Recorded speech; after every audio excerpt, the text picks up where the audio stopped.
Hey everybody, so for this YouTube video, I am just in the mood to do crazy face painting. So what I think I'm going to be doing for this video is I'm going to get into my paint kit, which is my art, makeup, cosmetics, cosplay kit, whatever you want to call it that I want to call it. I mean, I have a label on it, but whatever you guys want to call it, you call it. So I think for this video I will be doing that I'm going to just paint my face randomly, and I'll put voiceover to show you guys what I guess I'm going for as I go for it, I guess. I don't know.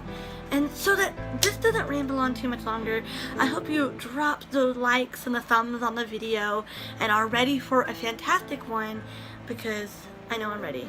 The video of me doing the face paint will be time-lapsed, and I will also probably be showing you how I remove my face paint. So let's get straight into the video, shall we? Let's go.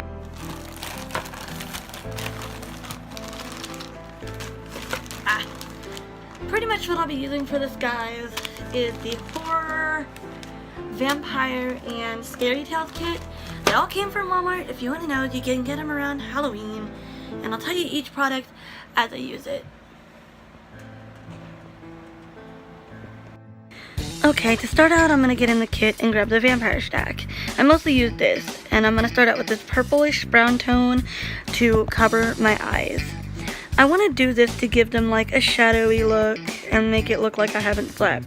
I'll also try and do my contouring here so that I look a little more dark and in depth. This is a lot of fun to do. Next, I'm going to take the red and do my lipstick. This was the fun part. This look was actually very easy and simple that I only used a few colors, which I mentioned in the end of this video.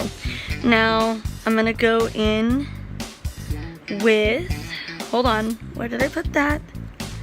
There we go. Okay. Sorry, I'm looking for my mirror, actually. I can't find it. Crap. Okay, I found it. I actually was looking for my mirror in this part, and it made me laugh because I just couldn't remember where I put it.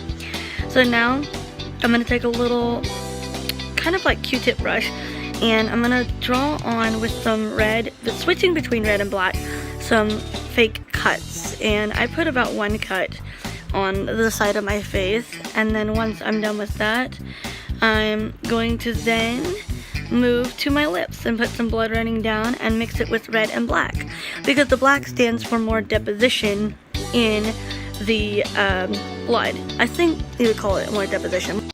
Okay guys, so this is pretty much how I recreate my look. This is what I did. Now pretty much I didn't use the scare kit, like the horror kit or the scary tales like I thought I would. I mostly used the vampire stack because all I had to use was a purpley tone, a purple brownish tone I mean, and red and black. And my face is already pale enough so I could pass as someone creepy. So I hope you enjoyed this video, and I will see you guys definitely in the next one, because I have more plans coming up. I actually want to use the horror and scary tales one. Sorry that you didn't see me much. I had my mirror to see some things, because usually I would use my phone when doing my own cosplay makeup on certain parts, but I had the mirror here so I could see exactly what I was doing and making sure that I got the look I wanted. It may not be as perfect as I thought, but it's perfect enough for me that I love it, and I love it so much. So thank you guys so much for watching, and I'll see ya in the next video. Bye!